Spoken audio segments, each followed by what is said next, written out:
There's a ton of videos and narrative out there about how exciting it is to become a freelancer. However, there's not a lot spoken about what happens when you get into maintenance mode. So what is it like to actually continue and thrive as a freelancer? When people stop paying invoices, your pipeline dries up, you have to start doing cold outreach in LinkedIn. Those kind of phases make it very easy to fall out of love with what you do. Luckily for you, I got to sit down with the lovely Tessa Grint, who is a good old friend of mine and has had an illustrious corporate career before going solo herself as a workplace expert, career consultant and founder of Light Me Up. Now, Light Me Up and Tessa's whole ethos is about helping people reset, reframe and understand what it is that they love and why they love it as part of their career. So today we took that corporate framework and we applied it to freelancers. So if you're looking for some practical tips as to how to fall back in love with freelance, then sit back, relax and enjoy some of this conversation that I got to have with the lovely Tessa Grint. Now let's get into it, how to fall back in love with freelance.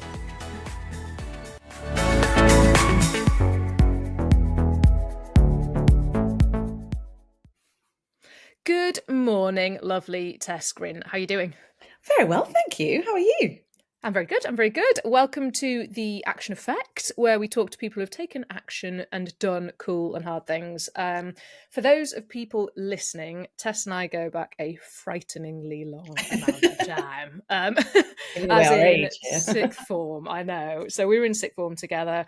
Paths kind of went off naturally, but then crossed back over again later in life, which has been fabulous, hasn't it? It has. It's been so nice to reconnect. I know. And to get to the core of the Action Effect and why we're chatting to today, tell everyone a bit about Light Me Up, because I think what you're doing is incredible and all about helping people fall back in love with what they do. And the purpose of today's podcast especially is we're going to be talking a lot about how people can fall back in love with freelance or self-employment. So let's get in a bit more about what you do and why you do it, and then we'll go into the meat of it all. Absolutely. So thank you so much for having me. I am a workplace expert and career consultant, and I teach people how to get promoted at work and fall back in love with what they do. Nice. So I started Light Me Up on that basis because I think it's so easy for people to kind of go along the conveyor belt of life and do all the things, and we feel like we should feel completely fulfilled and all that sort of stuff. And actually life takes over, and actually it sort of draws us away from what we want to be doing, from what we enjoy. And a lot of us decide to take the plunge, go into freelance. That's really, really scary. And it's a really courageous, big move. And then all sorts of things happen and life takes over, or you realize that you suddenly become the CEO of everything and you have all of this stuff that you never realized that you had to do when you're an accountant and marketing and sales, as well as actually trying to do the job that you wanted to do in the first place. And so, my ethos very much is about empowering people with the tools they need to redesign a working life that lights them up. And that's whether it's in self-employment or in a 9-to-5 job. Obviously today we'll be talking more about self-employment. But my vision is basically to kind of create a new generation of heart-centered, spiritually curious leaders who love what they do.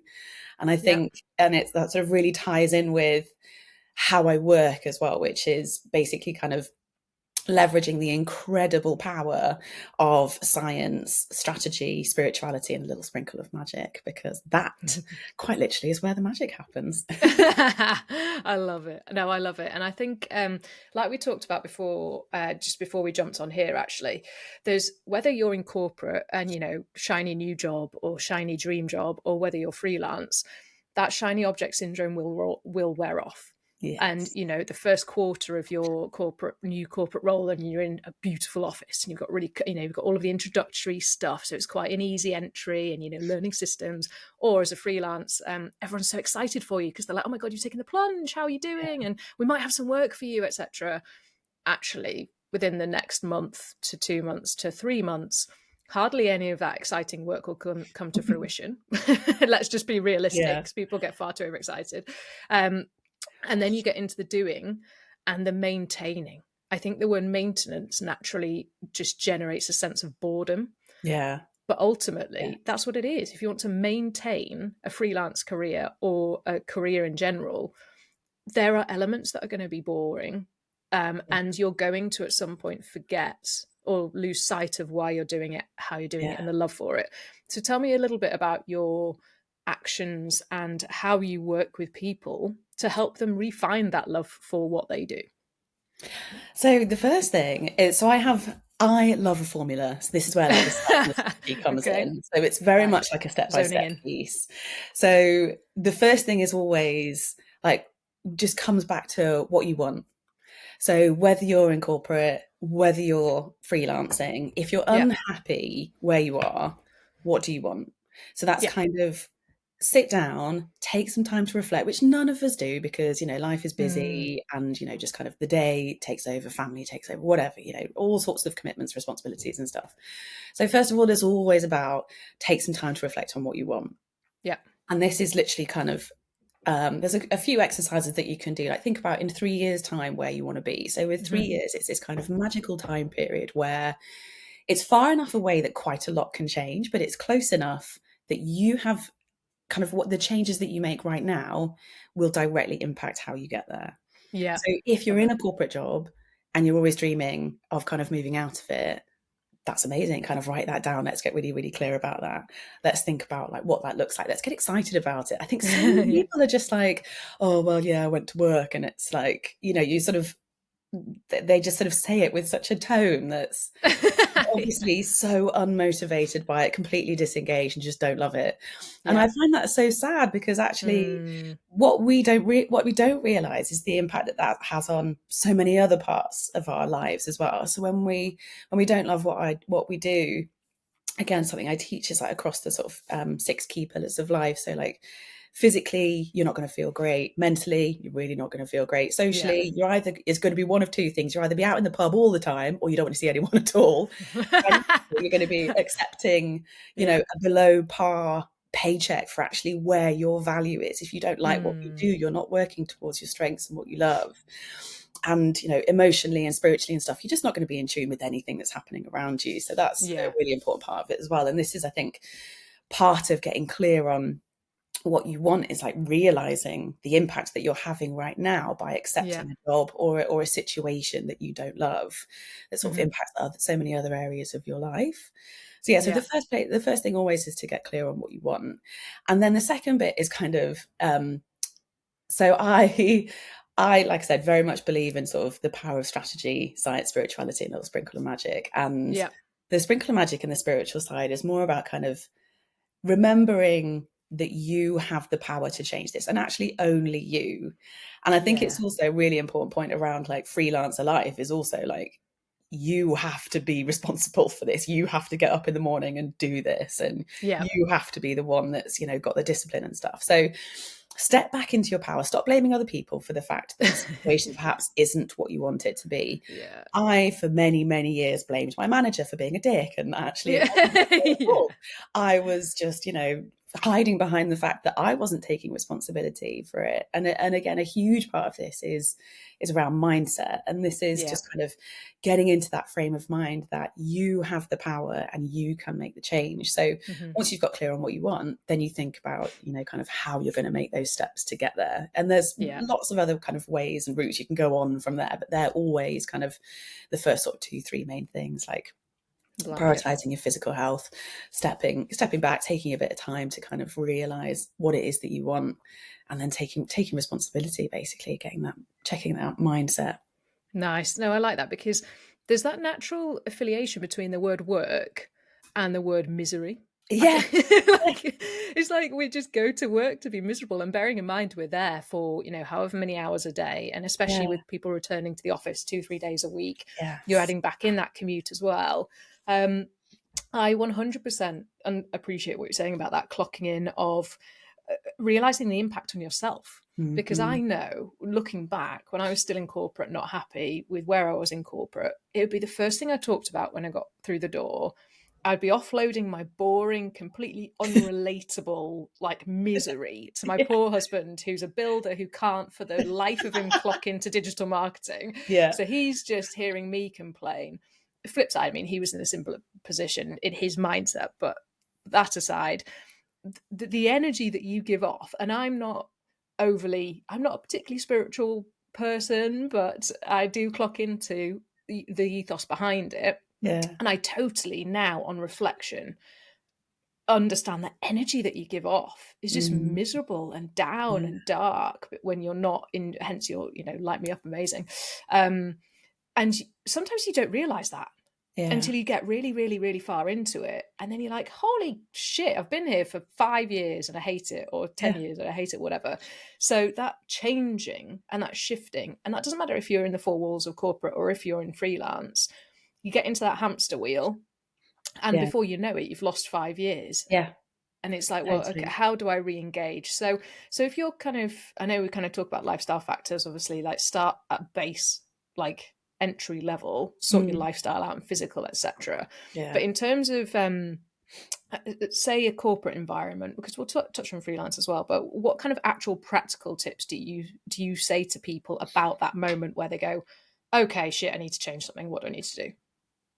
Well, the first thing is the fact that you are admitting this to yourself, I'm Yeah, ready, yeah. is actually the kind of almost the most important point, basically, because like I Mm, said, so many people just seem to accept that when someone asks them about work, they're like, oh yeah, it's fine, and that's it. And it's so mm, rare that you see someone that's really excited about what they do, and actually, yeah, but actually this is the reality for so many people, and it's possible for everybody. You just need to take the time to invest in yourself. yeah, And I think that's the kind of most important thing, which is once you've made the decision that actually you're not happy, and you've had the realization that you can be happy, then it's just about bridging those gaps as to how you get from where you are now to where you want to be. And there's a really yeah. simple kind of sort of, again, I love a framework. There's a simple kind of sort of strategy essentially that I go through with my clients, which helps them to, like I said, always get clear on kind of where you want to be, but also the reality of where you are now. Like that's a really big part of it. So if where you are now is that you want to get promoted at work and you think that will make you happy, then let's look at the reality of what actually are the options. If you're in a Yeah, corporate career and you want to get promoted, you like, what are the actual options within your team, within your company? You need to look at the people around you. You've got to hold them to account to help to support you into the next level. yeah, And that sort of thing. And then those kind of things, those same sort of steps will transfer to whether that's the fact that you're in corporate now and you want to move out to freelance. So again, get clear on where you want to be, look at the mm, reality of where you are right now.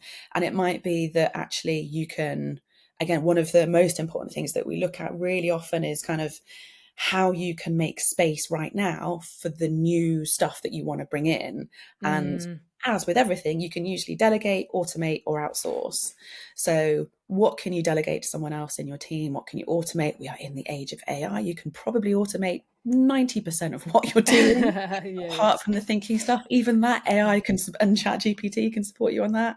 yeah, Or you yeah, can outsource it, or you actually need to kind of, I remember in jobs that I've done, a lot of the stuff I did was because we've always done it rather than like actually being yeah, like, yeah, is yeah, this yeah. really valuable? Why are we doing this? You know, these like Yeah, menial tasks that would take me like 3 hours a week. And I'm like, hang on a minute, why are we doing that?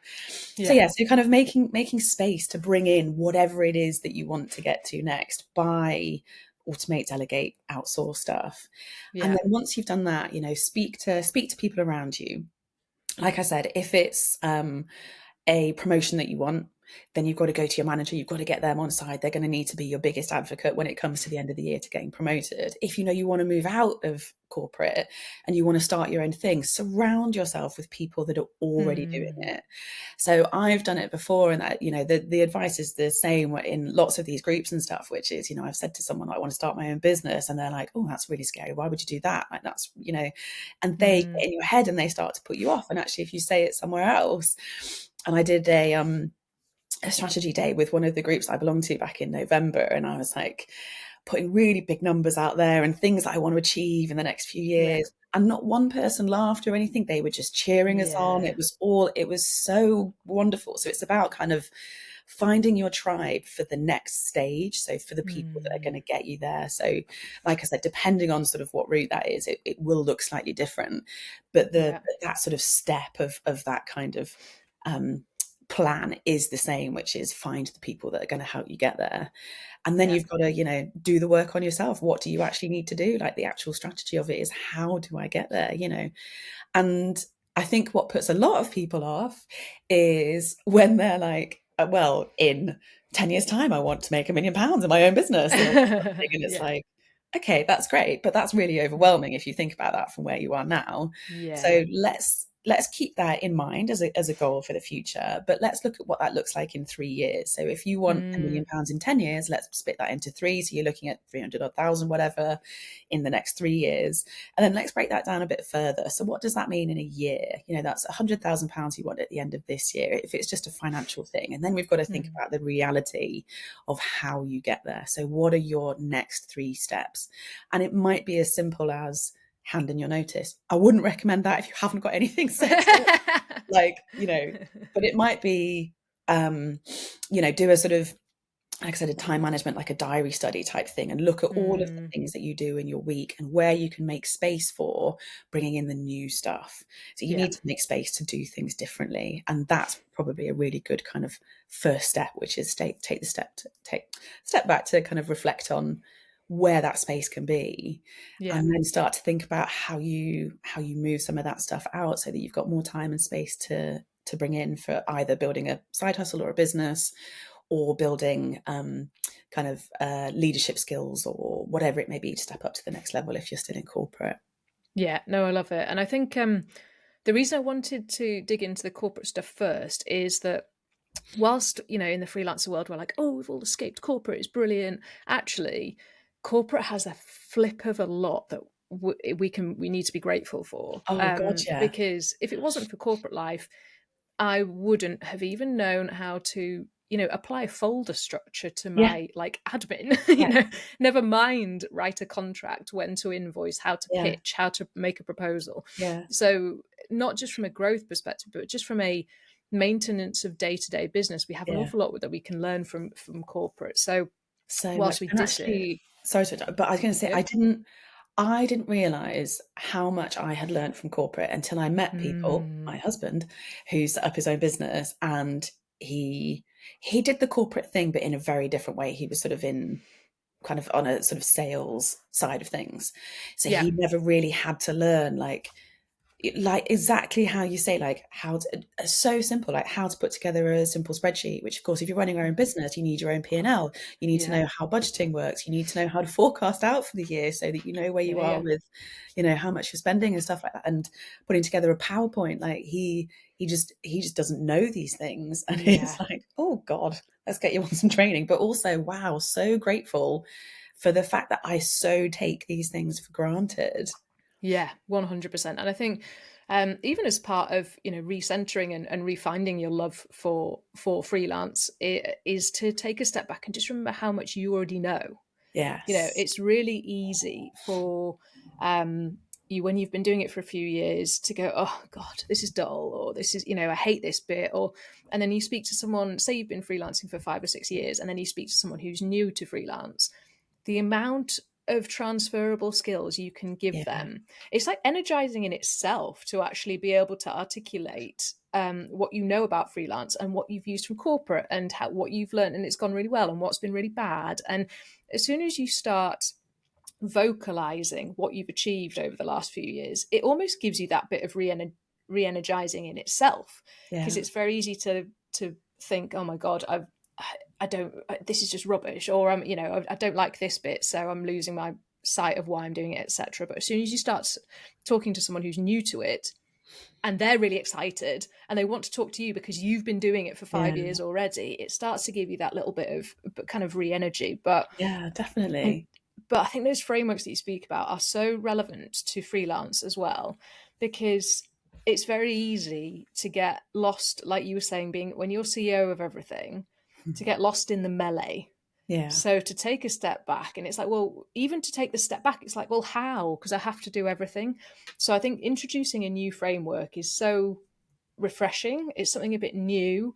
It gives you the ability to, focus on something that's a bit challenging you've maybe not done before in your own right for yourself. Because I don't know about you, but something that helped or helps me continuously, even as agency as opposed to just freelance, is thinking, hang on a sec, we actually did that for ex-client agency side who was, multi-million-pound client, but I can do that for me. Like, let's put in those kind of strikes. It's the same kind of thing. And you're like, oh my God, I've done this so many times for clients. So why aren't I doing it for myself? So, and then as soon as you start putting those frameworks in place that you've done 100 times for clients and teams, go, it's totally transferable. It doesn't matter if you're a SEO freelancer or, CEO of ASOS. It's all the same kind of stuff, isn't it? Yeah, totally. It's absolutely, those skill sets are so transferable. And I think we kind of are so nervous about sort of coming into this new world that we're like, oh my God, I don't know anything. I don't know what I'm doing. This is really scary. And it's so easy to kind of talk yourself out of things, and then you kind of get in your own way, and then you just don't do anything because you're really overwhelmed. And actually it's like, no, if I this is why it's so important to break things down to just the kind of next 3 steps, because it's so easy to just get yourself into that overwhelm of making like these really big things become unachievable. And actually, when we just look at what the next 3 steps are, it might be as simple as emailing this person or phoning this person or whatever, and that's really achievable, and that feels okay. And and then it's kind of so much easier to sort of build on from there once you've got a little bit of momentum behind you and you've got a few things that you've done. But definitely. No, I like that. And I think before we started this call, we were talking about there is a big difference between doing stuff that you hate and needing to change versus there are going to be points when you have to do stuff you don't like, simple as. So it's kind of like sharpen up and crack on, and knowing the difference between those two, because the latter, when you go through those periods of the bits that you don't like, at least it gives you the ability to understand what they are and where you can outsource and what that outsource looks like. So when you're in a position to be able to do so, you can alleviate yourself of those things. That's one thing. But to actually be hating what you're doing every day and having to fundamentally change it, that's a whole different kettle of fish. So what's your view on that side of it? So if you hate what you do, it's time to take a step back and reflect on what it is exactly that you hate. So chances are that you might feel that you really intensely hate a certain part of your job. It's probably not the whole thing. So again, it's all about taking a step back. It's so easy to just get stuck in the day-to-day, and it's just one day rolls into the next, and then, like I say, we've got all sorts of responsibilities afterwards and in the morning, and getting children to school or whatever, depending on what life stage you're at, sort of thing, and life just takes over. So and then we start to resent our job so much, and then every time we talk about it, this is where the kind of spiritual side comes in. It's every time we talk about it, it's like, I hate it. It's this, it's this, it's this. And actually, when you really take a little bit of time to think about it, let's really break down what it is that you hate. Are there little bits of it that you actually do really like still, but they're just overshadowed because perhaps 75% of it you're not enjoying? Maybe it's 25% that you really, really hate, and that's fine. That's great. And actually, knowledge is power with all these things. If you know that that's the bit that you hate, nobody has to do a job that they hate. This is your choice to accept that this is your reality. And actually, the only person that's going to change this is you. So the first part is always just take a step back and reflect on what those things are that you hate. And then again, we can kind of come back into that process, which is, can we automate it? Can we delegate it? Can we outsource it? If you're listening to this being like, I'm a freelancer, I do everything in my business, I can't do this, then we need to think a little bit differently around kind of, could you have people around you that support you with parts of your business? So even when I first set up my business, I'm not an accountant. And it felt like a real stretch to pay for somebody to support me on these things. But I know that the reason I am happier in what I'm doing is because I don't have that stress. Things about tax, even though I used to work in finance for 6 years, they really stressed me out. And when I started my first business, I used to get all sorts of like late payment notices and stuff. And I was like, if I knew I needed to pay something, I would have done it. It's really scary. And I think it is to a lot of people. And that was me protecting myself, being like, I know that this is going to stress me out. I know that not only do I not like doing it, I actually am genuinely, the repercussions of doing your tax wrong can be quite scary. They can have like financial implications, and even more Yeah. serious if you really cock it up. Yeah. So again, that was me being like, okay, this feels like a stretch, and it's not something I can afford at the moment. It was, I Yeah. didn't have any money coming into the business, but I know that in the long run, it's going to set me up well. It also puts something out there, I believe strongly, to the universe to be like, my time is precious, and I want to spend my time creating and doing the stuff within my business that I know that I'm good at. And also I want to grow my business. So, if you've got amazing aspirations to be earning, 6-7 figures, whatever. So like Instagram, isn't it? 6-7 Yeah, I know. figures. 6 figures in 6 days Whatever with no your experience. aspirations are, you started your business not because you wanted to be an accountant, unless it's an Yeah. accountancy Yes. consultancy. You started your business because you've got a passion for something, or because you want to help people do a certain thing, or whatever it may be. And Yeah. actually, again, that might be why you're starting to hate what you do, because there are all these other things coming in that are expected with this role that you're doing. And again, that's whether it's a corporate or whether it's a freelancer. There's so many other pieces that sort of come together to create like sort of full roles, don't they? And then suddenly we're doing all these things which we didn't think were what we signed up for. And then you're like, Definitely. okay. Yeah. I use a really good example. So in corporate, I spent about 3 years going for a promotion, which I realized I never actually wanted. It was purely my ego. And we've taken kind of a lot of time to do a lot of like self-development, personal growth, whatever you want to call it, Yeah. to be like, why the hell am I going for this promotion? It's all the work that I don't want. It's all the stuff Yeah. that I don't like. And it was Yeah. just my ego leading the way, because at the time I was 33, 34, and I wasn't married, and I didn't have children. And I was like, well, if I'm not director of something, then who the hell am I? Yeah. And, I needed Yeah. something to like make me feel okay. And then, you do the Yeah. work and you realize that actually, you're enough exactly as you are. You don't have to be anything. But again, it's just kind of taking the time to, reflect on that and look at, and exactly that, look at what you want. It took a brilliant coach to help me, being like, do you actually want this? And I was like, no, what a revelation. Yeah. And that's a really Yeah. important thing as well. And that can be actually like really hard to acknowledge, because I worked for 3 years towards this thing. And Yeah. the stuff I was working to was the work that I didn't like. And that kind of, Yeah. that takes courage as well, to be like, okay, I feel like I've wasted the last 3 years. But then to your point, how much you've learned so much other stuff in that journey, Yeah. never ever think about it like that. Yeah. And I think that we can't underestimate the power of those revelation moments, because they, and to tie it back to freelancer life. So the bits where I've had kind of chinks of revelation, which have actually been incredible, have been the relinquishing of control was the first one. Because as a freelancer, you do go in, as you said, the CEO of everything. And I had this even, and we've talked about this prior to the call, before going freelance, or self-employed or whatever, you cannot anticipate at all, mindset wise, what it's going to take. So many people can tell you, oh yeah, you need to plan for this, you need to have this, but the excitement takes over, the adrenaline, the dopamine, all of the fun stuff takes Yeah. over, and you cannot forecast how difficult it's going to be or how much Yeah. your mindset's going to need to change. So you go into it, or I certainly went into it thinking, I need to know everything about accounts. I need to know everything about how to I don't know, do my filing and my invoicing system, and I need to know everything about how to register an invoice and VAT.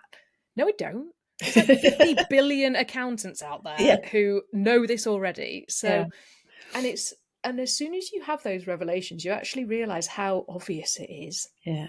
And it's like, why have I not been doing this sooner? But you don't know what you don't know when you go into it. But Yes. the way I kind of quantified it in my brain was that, which freelancers can apply. I don't know if it's necessarily corporate, but you can say, for instance, you charge, I don't know, 50 quid an hour or whatever for your services as a freelancer.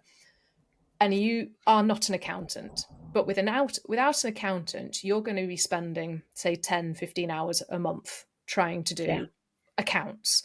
And even more in the startup, when you're reading about Yes. accounts, you're navigating HMRC's website, all of that kind of stuff. So the arbitrary figure, say 500 quid of time, Yeah. bookable time, you're spending Yeah. on trying to learn to be an accountant when actually your discipline is SEO or PPC Yeah. or social media or whatever it is. Yeah. Whereas if you paid an accountant £100 a month, Yeah. who can do everything that you need doing, and just a bookkeeper who's 20 quid an hour, Yeah. to take all of, first of all, from a mental perspective, all of that stress is relieved, and it Yeah. opens up brain space to be able to focus Yes. back on the stuff that you love. Yeah. And secondly, it's not going to get ballsed up by you Yeah. trying to work out how to be an accountant when all you've ever done is write Yeah. content for your entire life. So, Yeah. and that sounds like such an obvious thing to say, but to spend 100 quid, you're actually saving 400, or Yeah. booking out another 400. You're making 400 effectively. And you're mentally relieving yourself of so much unnecessary pressure. It's unbelievable. Yeah. But that's not something I could have got to without having to try and go through the steps of trying to do everything myself first. Totally. And I think those certain milestones that you have to go through, like the grunt work and the misery, to then go, what the hell am I doing?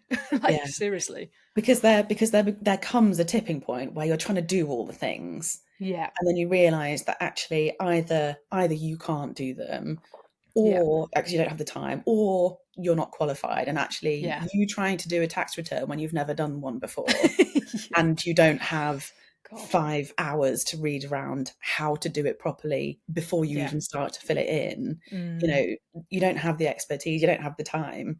And actually, this is such a huge piece around mindset. I teach a lot around mindset, and a growth mindset is such an important part, I think, of all sides, really, whether it's like corporate or freelance. For anybody who doesn't know, a growth mindset is all about, I like the definition that it's all about approaching problems as challenges. When you have a fixed mindset, you see a problem as a problem. I can't do this because of this. I can't do this because of this. And one of the best things that you can do for that, for kind of really simply cultivating a growth mindset, is just to use the word how. So instead of like, the problem is I can't do my tax return, it then becomes a question, how can I do my tax return? Yeah. And that's a really empowering thing, because it empowers you to go and find the answers. And it might be that the first time you ever do it, you do want to know a little bit about it, and you do try and learn it. And like you say, there are things that we do need to know on the journey of freelance or on the journey of corporate, whatever it is. But then there will come a point that's like, actually the question might be, how do I do my tax return without taking 10 hours away from my business? At which point the answer to that is very different. And that's around like getting someone in to support, and who knows, who will save you the time. They will cost you money, but it should be an important positive investment that ultimately keeps you compliant, saves you time, and gets it right. Whereas you could spend 25 hours trying to do your tax return and it could still be wrong. Exactly. Let's be honest. So mindset is a really, really huge part of that. And I really agree. And I think part of that losing sight of things with freelance, or falling out of love, or, you know, whether it's freelance or corporate, is not being able to even work out which bits you don't enjoy anymore, because you've got to a point where you can't see a way out. So breaking down those steps, and with freelancers we speak to, and ones that I've and myself as well, there are certain strands of work that people really, really don't enjoy. But within it, you know, within freelance life, you've got your main discipline. So let's take SEO, for instance, or PPC. And then within freelancer life, you've got the other strands of, you know, sales and marketing, personal branding, accounting, whatever else it is. And actually, quite a few people enjoy other strands of that.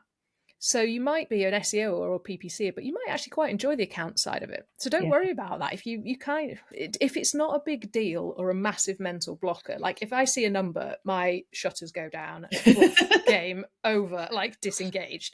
But I actually really I love running the business, but I love sales and marketing, and I love this, you know, chatting and podcasting and all that kind of stuff. So there's areas within what you do Like, you don't just have to do SEO to enjoy being an SEO freelancer. There are other disciplines within your life that you can do. Totally. And one thing that I've been talking to kind of my mentor about as well is the diluting of the stuff that you don't like by bringing in more stuff that you do like. Yeah. So just because totally. you run your own thing doesn't mean you have to be totally tunnel vision on SEO all the time. Yeah. So, you know, so we've actually put percentages of time against me being able to do podcasting, YouTube stuff. Nice. Because it all helps the overarching goal in the end. Yeah. But it doesn't mean I'm just running a business constantly.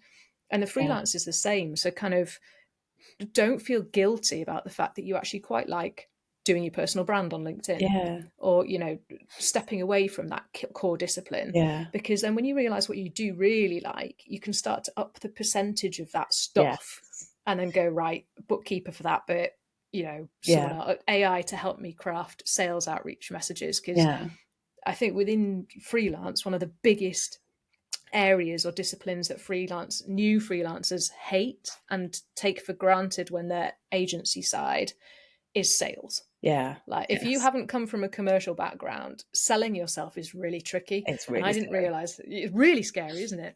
And I hadn't realized how much I took for granted the fact that I was a salesperson before I went freelance, because I didn't take anything personally. You know, you send out 10 proposals, you don't hear from 9 of them, and you might get one. Like, so, but soul destroying. It is literally. But kind of as a salesperson, you're like, what? This happens all the time. But people who have been ahead of SEO and have been to pitches but have never had to do the cold outreach, the proposals, the negotiations, they're like, oh my God, where do I even start with this? I've been witness to it, but they take it really personally. And the mindset, well, there's a huge mindset shift in that as well.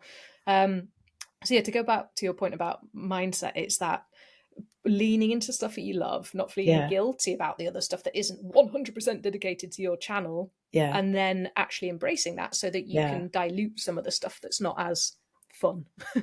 So you've used a really interesting term there that I was just going to pick up on some of the stuff that you just said.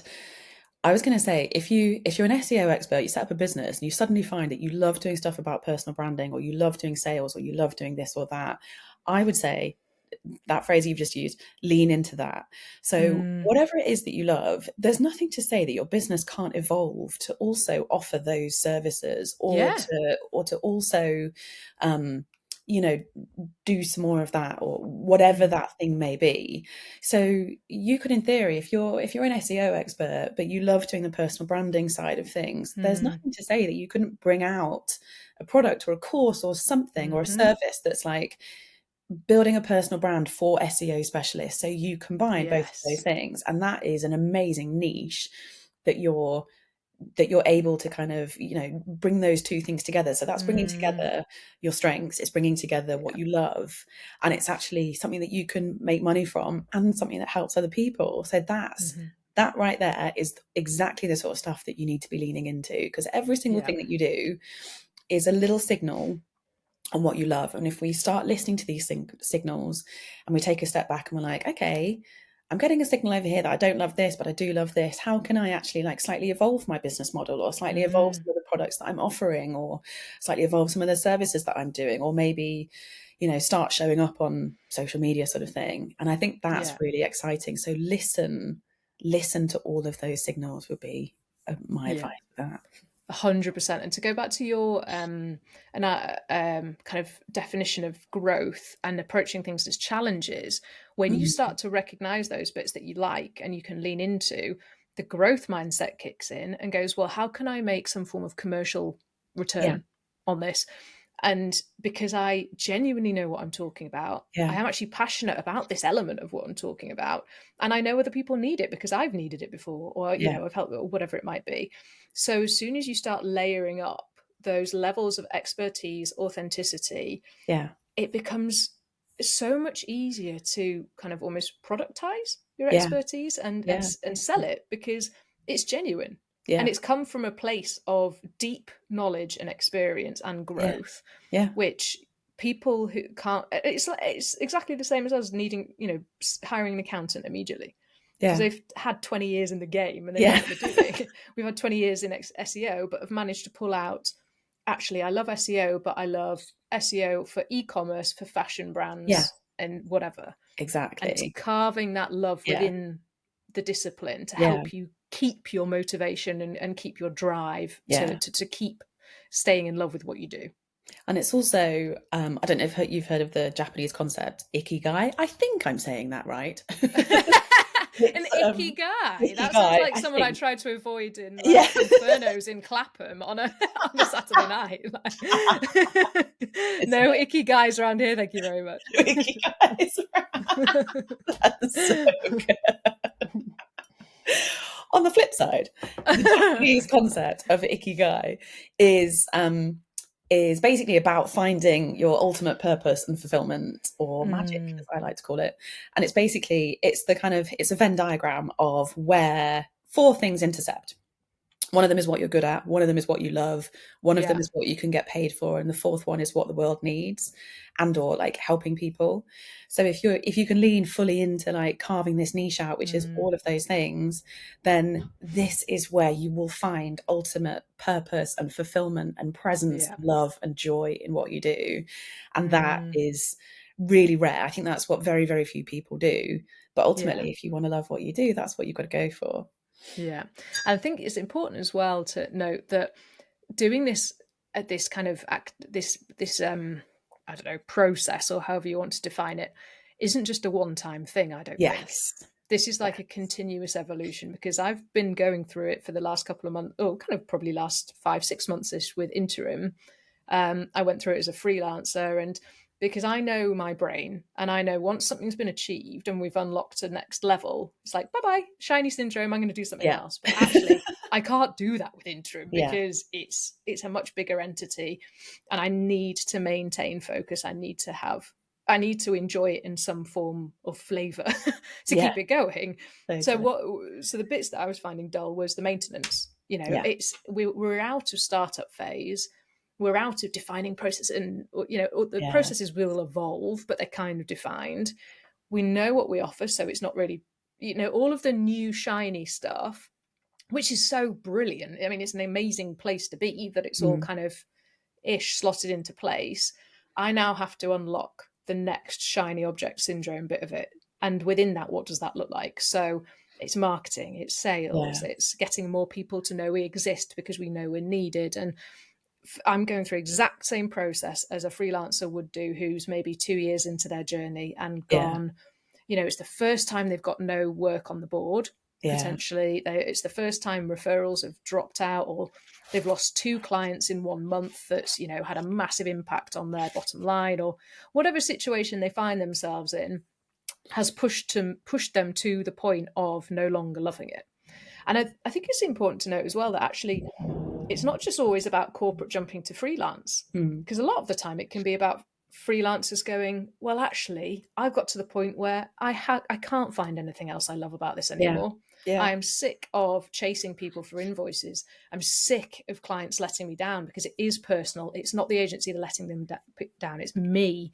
I've seen 2 freelancers in the last 6 months who we've chatted to have gone back agency side because they've had Interesting. enough of Yeah. having to Yeah. do everything. And Yeah. actually, the mental relief of Yes. going into an agency and knowing that you're going to get paid every month, Yeah. knowing there's a sales team bringing in the business, there's no shame in going Yeah. back agency side at all. But they've clearly gone through that process that you were talking about of defining, do you hate everything Yeah. and do you need to change everything, Yeah. or actually are you just nervous because it's the first time you haven't had Yeah. any new business on the board, and what Yeah. can we do about that?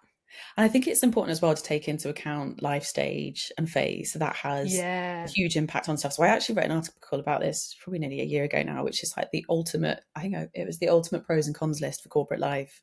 Right. And there is a huge amount. So a lot of the pros, obviously, for corporate life are security Mm. and, a regular paycheck. And when you go home, you don't have to think about it.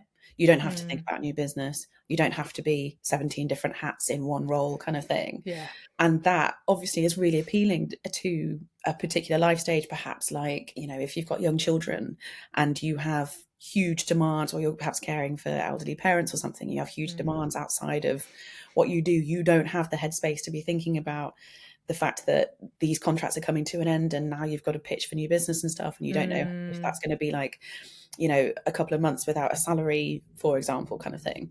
So there is, I think life stage is a really, really huge part of that. But it's also, it's not just life stage, it's also about what you want. So a lot of people work better or just prefer security. A lot of others prefer freedom. And it comes back to kind of what you're, again, like, you know, what it is that you want, what it is that you like, how it is you like to work, kind of thing. Yeah. Whether that's sort of a security, it tends to come down to like two things in my experience, really at the crux of most of the reasons behind stuff, which is, like I said, it's security or it's sort of freedom. Yeah, 100%. And I think you only, because there are elements of mindset that you cannot anticipate when you go freelance, that you have to learn and you have to develop. And you know, one of my good friends says about it, you know, turn your biggest worries into everyday business decisions. Now, if you've never, Nice. It's really good. Love and I've got that on a post. I was going to say, I might write it down. Put that on a post on my screen. And she's mega successful, you know, serial entrepreneur type. And the second she said that, I was like, oh my God. It was one of those revelation moments. Like, that's so obvious, but it's not obvious at the same time. It's not obvious at all. When you're in the thick of it and you don't know where to turn and you don't know why you love, and you've fallen out, you can't see those kind of revelation-y moments until someone says that. And you go, actually, that's a mindset I have to have as a freelancer, as a business owner. Otherwise, it will kill me and I will burn out. So if I'm not prepared to have a growth mindset and drill into the concept of every big worries being everyday business decisions, then running a business isn't for me. Because that's like, there's certain elements of mindset that are non-negotiable for you to be able to be a freelancer or, you know, a solopreneur or a business owner or whatever it is. So what do you, in terms of, let's dive into kind of the growth mindset element more, because what do you see as, I like quite strong, you know, non-negotiable kind of that kind of stuff. But if you want to frame it differently, that's totally fine. But talk me through your approach to growth mindset and whether you feel there's any kind of non-negotiables, or talk me through your side of it. So growth mindset to me is two things, actually. The first piece is stop blaming other people. Stop saying you can't do something because of someone or something else. Such I do a victim mindset, isn't it? Yes, exactly. I do this with all of my clients, and I'm like, do you think you blame other people? And they're like, no, I don't blame other people. And then we sort of get into conversation. They're like, okay, can I ask why you haven't done this thing? And they were like, oh, well, because of this. And I'm like, that sounds like you're blaming that thing or that person. Yeah. And then they're like, oh yeah, maybe I am. And you know, not meaning to sound like patronizing or anything, but we all do it. Absolutely, all do it. I am, you know, the first to admit, but because I've done, I think, quite a lot of work in the background to understand how I work, I think I'm a bit more aware of it now. So the first thing is kind of stop blaming others. The second thing is just use this word how, because it changes everything. Because instead of saying I can't do this because of this, you start saying how can I do this? Like I said, that kind of brings it back into your power, and that makes you feel good because you're proactively solving your own problem, and that's really empowering, and that's really important. And then what was I going to say for the third thing? I've totally forgotten. The third thing is and this is a spiritual thing, and this is to have faith in whatever it is that you do, that if it's the right path, things will happen really quickly. So I'm a firm believer. I love how this podcast is all about action. I would take that one step further and talk about aligned action. Okay. So I have had huge experiences where I've made a decision, like to start my own business. Yep. And when it's right in the eyes of the universe, call it what you want. People will really resonate with this. People will really not resonate with it. When it's right, things happen really quickly. So suddenly opportunities come out of nowhere. Suddenly, like, things just sort of fall into place, and you're looking for somebody to support you with this, and suddenly this person pops up in your Instagram feed or whatever it may be, and they're like, oh, I do this, you know. And it's really, it's like, it's quite a wild ride if you fully kind of lean into that and have faith that your decision, if your decision is right, if the action you're taking is aligned, it will happen really fast. That's like quite a roller coaster, because it really does happen fast. Yeah. But it's also like, if things aren't right, if things aren't aligned, and you're taking action, things will feel really difficult. They'll feel Yeah. really hard. And you see this a lot in jobs. When Yeah. people are doing things that they don't love, they're doing things that they're not good at naturally, they're doing things that they don't like, Yeah. and that again is like the signal from the universe that maybe that isn't, I like to think, perhaps the aligned path for you. Yeah. Yeah. And Yeah. maybe you could try something else. And I think another part of growth mindset, which is so important, is that you see things as an experiment.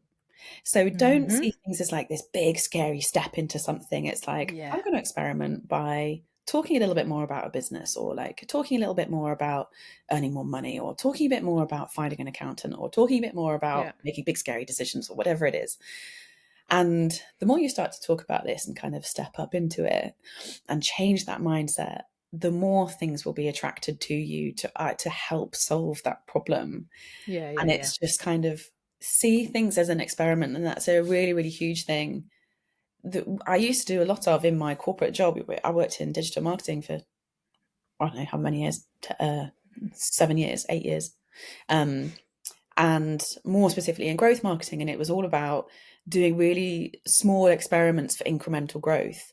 And the Yeah. smaller Yeah. the experiment, again, the less overwhelming it is, the less chance you have to talk yourself out of it. So that, I think, is another really, really important side of the growth mindset, which is Yeah. think of things as an experiment. And if you're not enjoying it, just stop the experiment, or Yeah. if it feels a bit weird or you don't like it or whatever, just stop the experiment, and it's as simple Yeah. as that, rather than, like I said, making these sort of really huge, huge things that you can talk yourself out of. Definitely. And I think that's so much easier now more than Mm-hmm. ever, because with the embracing of remote work, it doesn't matter if you're based in Norfolk and you do digital marketing, because you can still work for a company in London. It doesn't matter. And we become real victims of our own overthinking. Yes. And the biggest thing I say to people is, who are thinking about freelance, is just get on with it. Yeah. Like, just do it. Yeah. If you're a digital marketer, if in 3 months you hate freelancers, all of the digital agencies are still going to be there. Yeah. Like, they're not going to have died a death. People still, there will be massive amounts of jobs for you. Yeah.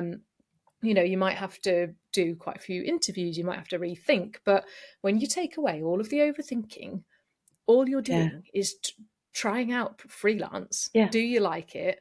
Like, is it rubbish? Is it great? Do you like all the crap that comes with freelance? So, do you like learning about registering your business, being a sole trader, doing this, or do you actually prefer grafting in corporate and having clear lines of progression and working in an office with other people? Do you enjoy having, because when I log on to Teams in the morning, it's like, boo, that's fine, okay, I don't need my Teams pinging off, and when the agencies ask if they can have access to my calendar, absolutely not. No, the only person with access to my calendar is me, and I've designed it that way. But other people would love that structure. If I was put in, and there's no right or wrong way to do it. And working with another mentor, I kept on saying things like, oh, I should be doing it this way. And she said, right, that's it. We're banning the word should. Yes. You shouldn't have to do anything in any way, because you'll still get to the same end goal as the other people, but just go about it the way that's more comfortable and more natural, and the way that you're better at doing it. And whether that's, picking a career in freelance, or that's picking corporate, neither are a big deal. Like, we make them into these huge deals in our own brains. Like, oh my God, if I go freelance, I'm going to lose my house if I lose a client. No, you're not. But also, I think it's really important as well to talk about, if you go freelance for 3 months, think about what you learn in those three months, and think about what you can. Like, that is a completely 180 different perspective on anything you've probably done previously. So first of all, I'd say, if you've only given it 3 months and you hate it, there must be something that you've learned in that you do 100%. like. And if you really hate it, arguably, should you give it more than 3 months? only you can make that decision. Like if you Yeah. really dislike it and you know it's not for me, you will know very quickly. But Yeah. like I said, think about all the stuff that you've learned. And when you go back to a job that's kind of either like agency side or corporate, whatever, think about how much better you can support freelancers that you work with, because you know and understand how they work. And Mm-hmm. that is so valuable. And it's not, often it's not the case where, people sort of go a certain route and they don't get that experience. So actually that's really valuable to be able to bring that back to the business. So it's never, and people kind of see it as like almost like a waste of time, or like going backwards and stuff. And it's like, actually, those 3 months, you've learned more in that 3 months than you probably have in the last 3 years. How valuable is like intense training like that?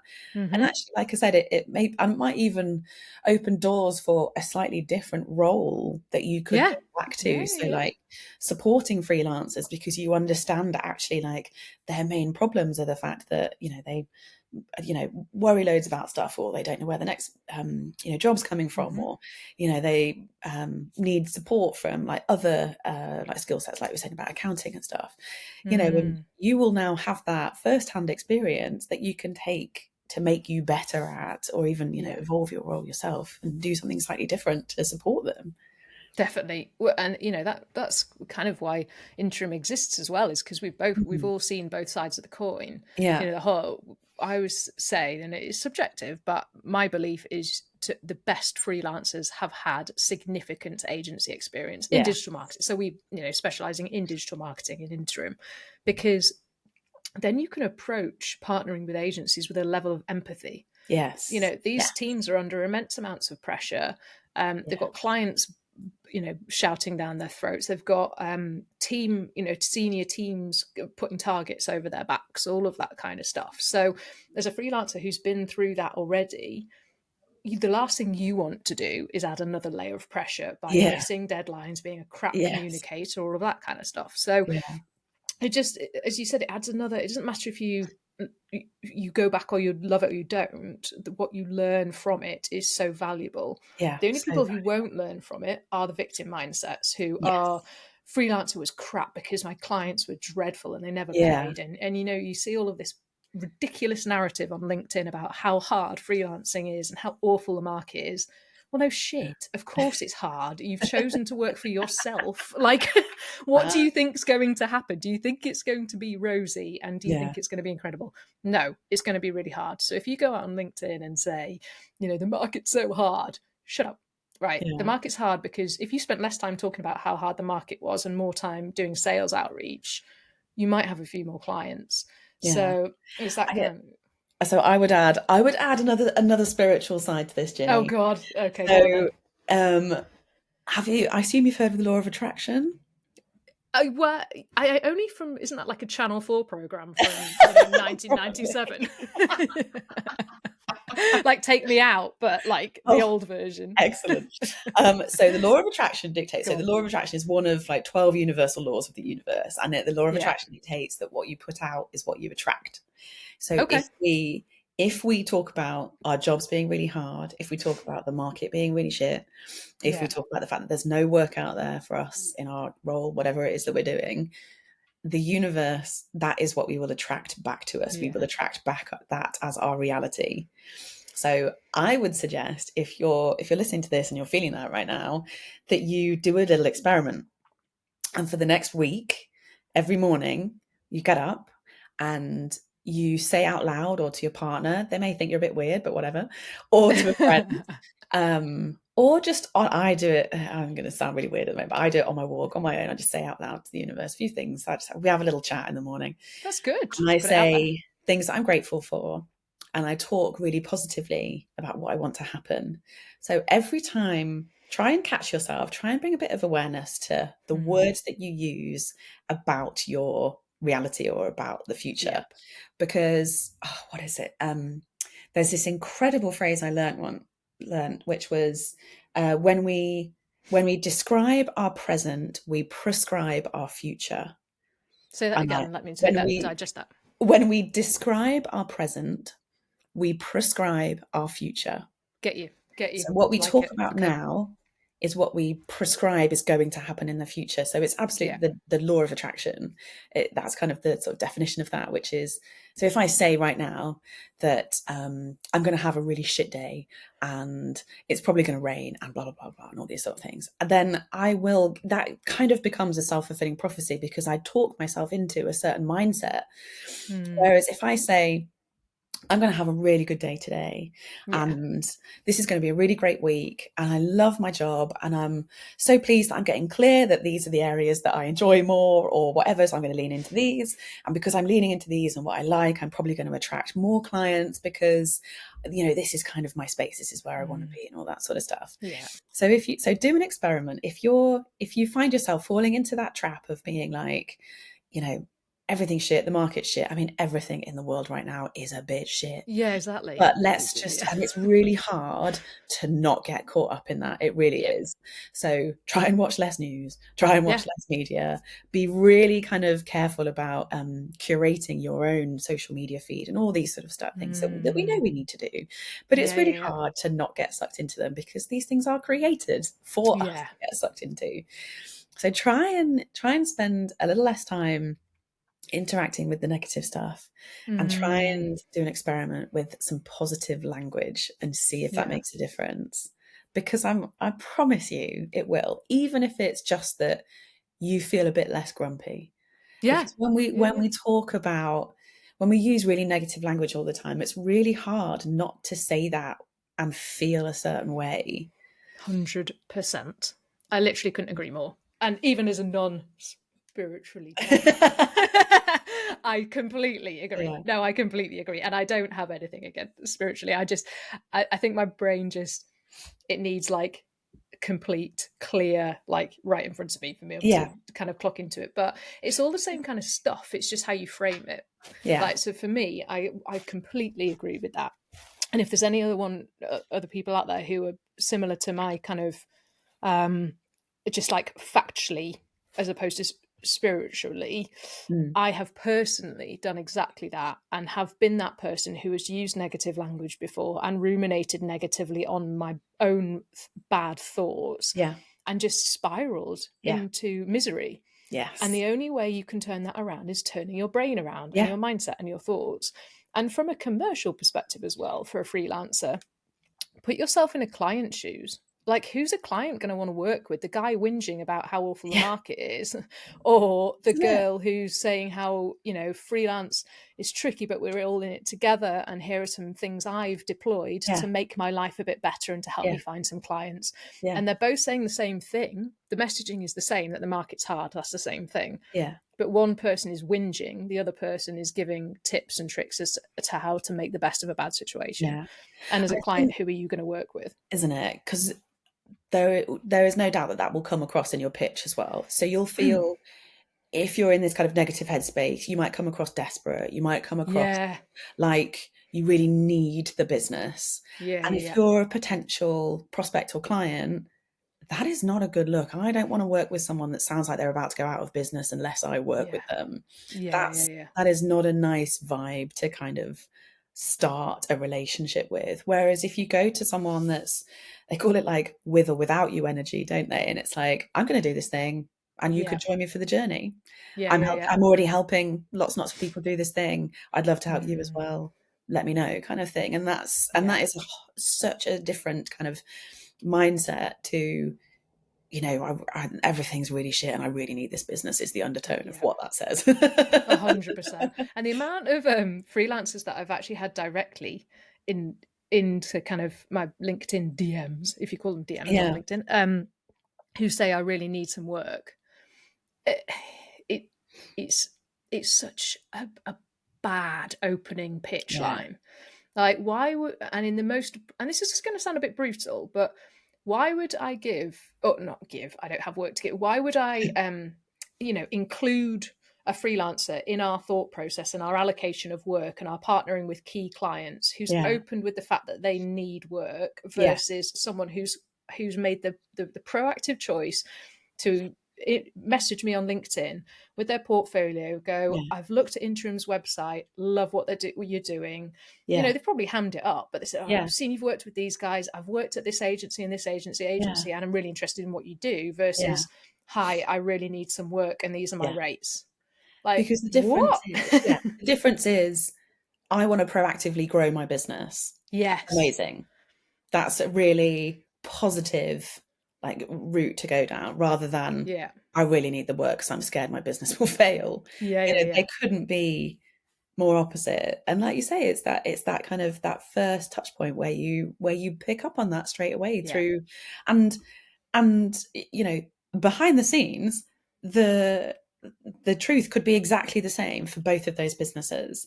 It could be that actually both of these businesses are going to go under unless something happens, or unless they kind of grow the business and get new business through different strands. But if you go saying that just it's a very, very different story to, I want to proactively grow my business, that's why I'm reaching out to you, love what you do, kind of thing. Yeah, exactly. I agree. And it just shows so I was listening to a podcast the other day, that Ben, what was his surname? Can't remember. Anyway, a CrossFit coach, basically. And he was on the High Performance podcast, with Jake Humphreys and Damien, I can't remember his surname, it's Brill. And he was talking about the different layers of mindset. So there's the victim mindset, everybody else's fault. The pessimist's mindset, oh, it's all going to end really badly. The optimist mindset, bit delulu, everything's going to be fine. And that's probably been me, actually. I was going to say, I'm somewhere in bit delulu. Yeah, exactly. Yeah. And I coined delulu from my friend, and I flipping love it. It's so brilliant. The next one up from there is realist. So some of it's bad, some of it's good, but let's make the best of it and see what we can do. And then the absolute tip of the iceberg is warrior. So looking and actively walking into the fire and finding challenges, and it's honestly that kind of step up. And he was saying about the differences in each one, and actually I can see where I've been on each of those rungs. And when you're in victim, you are the least attractive human being in the world. It's such a turn off. And I don't mean that in I guess I do mean that in a partner as well, but I mean in all senses. It's such victim and pessimism are the two least attractive qualities for anyone.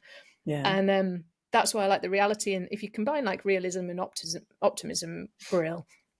But sending out those negative messages and, not even bothering to look at maybe someone's website and what they do, or, I need work and here are my rates, versus it's just, it's so lazy. It's why would I put you in front of the CEO of a massive agency when you can't even be bothered to pitch to me on LinkedIn? Come on, man. Jeez. But that maybe is indicative of the type of mindset they're in. So to take full circle back to why we're even talking about what we're talking about, maybe they've completely fallen out of love with freelance.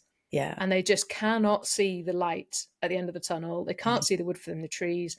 They don't know how to take a step back, as you suggested. They don't know which areas they love and they don't. And they're just flinging so much stuff out, hoping something's going to land. It's such a lack of awareness as well. Like I say, with all my clients that I've done this with, I'm like, do you think you're blaming other people? And they all say no. It's hilarious. And I know, I'm like, we'll come back to that. We'll see. And 10 times out of 10, they are somehow blaming something, not necessarily someone, but it absolutely comes down to that.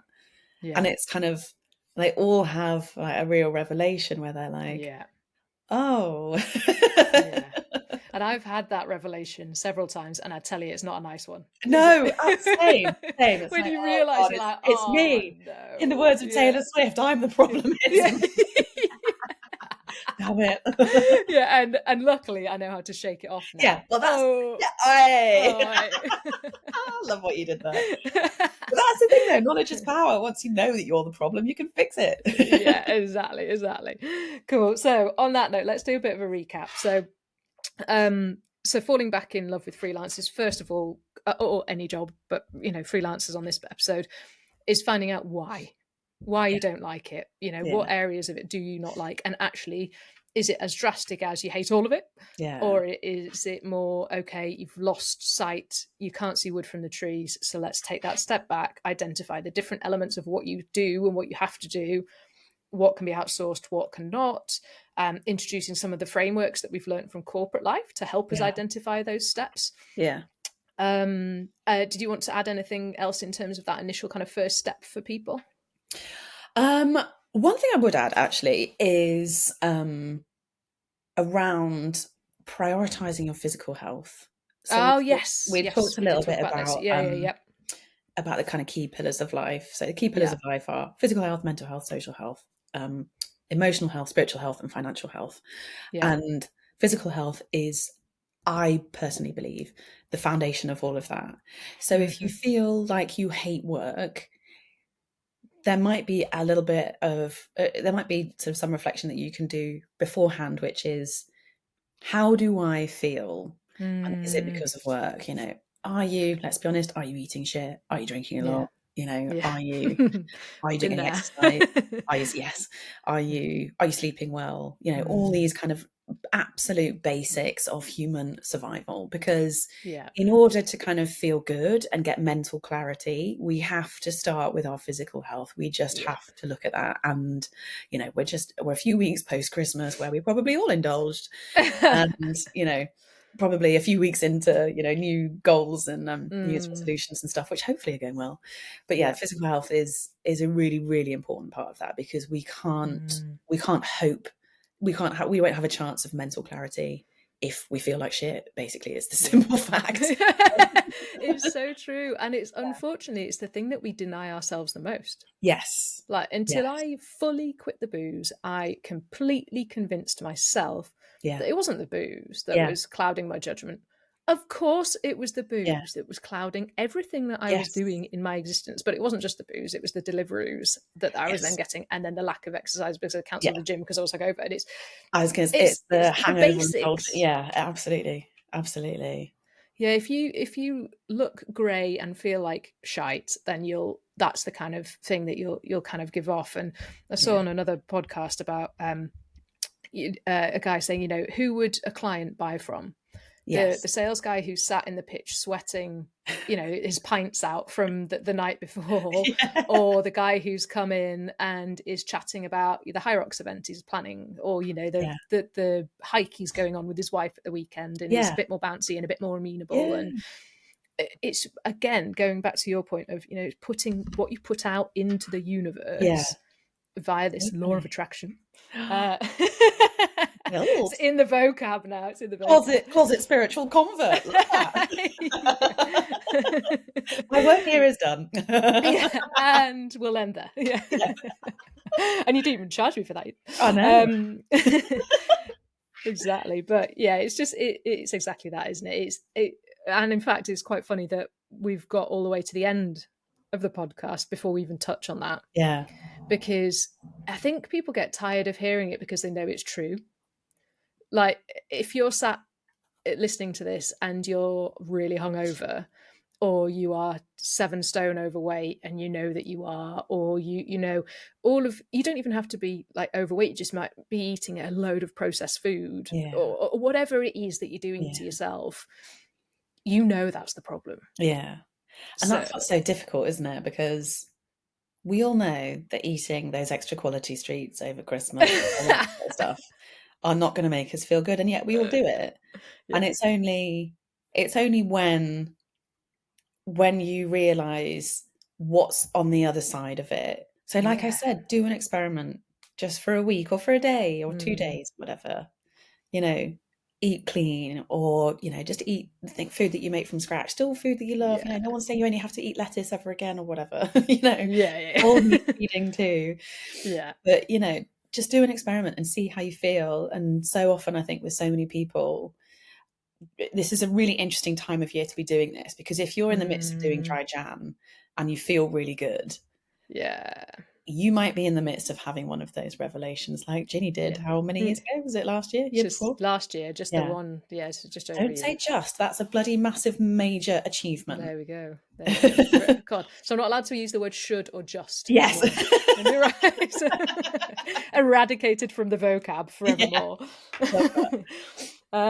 Cool. So in terms of practical, actionable steps, so reflection, understanding, breaking down what you do, what you have to do, what formulates your job, whether you're employed, freelance, or whatever. Is it a massively high percentage that you dislike, but it's changeable? Do you hate it all? Is it just elements? What is it? Step back, zone one. Growth mindsets are shifting from issues or problems to how do we solve this, as opposed to this is a problem. Great, love that. Such a nuance in language, but so powerful. And what else would you add as actionable takeaways for people to fall back in love with what they do? So coming back to what we've covered a few times probably, which is just make that first step feel really small. So don't overwhelm yourself with saying like, oh, I'm going to go from corporate to, being freelance, and I want to earn £1 million in the first year or whatever. Like that is going to be really overwhelming. Or I want to have a team of 25 people from day dot or whatever. Like, I mean, by all means, go for that if that's what you want. But if you're the kind of person that if you make things really big and you can talk yourself out of it, then make them really small. So like I said, focus on the next 3 steps and keep it simple, and that will feel achievable. And then there's something, I can't remember what it's called. It's like the momentum of achievement or something. It's this thing in psychology where it's like when we start achieving stuff, when we start setting goals and achieving them, even though they're really small, they might be, today I'm going to make a phone call, and I'm going to send an email, and I'm going to read this one article or whatever. If you get to the end of the day and you've done all 3 of those things, or the end of the week and you've done all 3 of those things, you will feel so good at the end of that week, at the end of the day, that then the next week you're going to set yourself 3 more things. And then before you know it, in 52 weeks of the year, you've done 150, whatever, 6 things that year. And that's huge. And that is going to change your life. And then the second thing is like keeping them small and thinking of them as an experiment. An experiment is something that you can stop at any time. And again, that stops it feeling overwhelming. It stops it feeling like this big life decision that you've made to move out of corporate or go back into corporate or whatever it may be. And this is kind of all areas of life. But, if you see it as an experiment, you can stop it at any time.